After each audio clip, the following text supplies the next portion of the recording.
munko aha okay ka monto woni ye aba yelo mai ko seno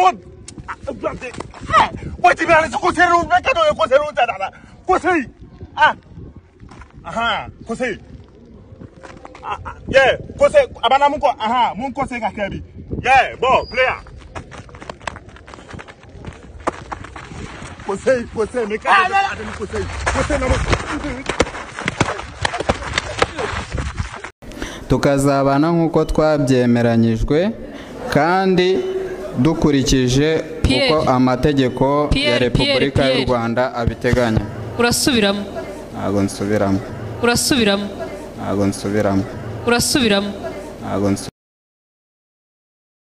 Noneho nimba ushaka gupfa uzavanga ishyari n'ubukene byakurangiza n'ako kantu, ariko ubundi ijya kwifuriza umuntu gusubira inyuma ubuze aho yavuye, ubuze urugamba yarwanye ngo agere aho ageze, none urashaka kumusubiza hasi ugufasha.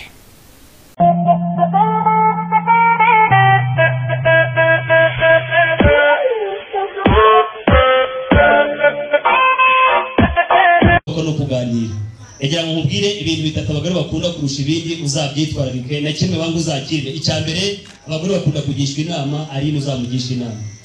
Icya kabiri abagore bakunda inkuru. Niba nta mpano yo kuba inkuru wagiraga uhereye none uyihingemo, nugera ahantu hari inkuru ishushe uhagarare itare neza witonze, nugera mu rugo iba ruhereye mu mizi inkuru zubaka urugo. Abagore bakunda inkuru. Abashaka twebwe tuje kwiga ariko ladies first ko narakumvisha. Yesu ase twandika abagore ko twandika abana babo. Ibyo nibyo mwigiraga mbere y'icyokezo nako y'icyorezo, ariko ubu birakunda cyane ko muco mabinkoze ahubwo mutwande bize ko yari umugore wawe. Noneho urabona nta mwishakira wowe tubwiye nimba utwandika cyangwa utatwandika. kwani mumbwira amazina yanyu mbandike. Sigara ushwana nawe ndabizi nk'ibyoroha ndeka mbengi. Witwa nde? Mvera wa mugabo uvuga amagambo make kuko n'umugabo wanjye najya amenyera. Yesu kumbwira iyo witeka gukora icyumunsi amateka arahinduka n'amazina arahinduka, kuko Yesu atanze icyayi gicyaha ababisha, yatanze gikoma abadayimoni, yatanze amata tubyuha amatama n'amatayi, ahindura igisura kuba igisusa, gitamisi ahindura imiribwa. Iyo aguteye iteka bagutekera ifiriti mu mibyizi.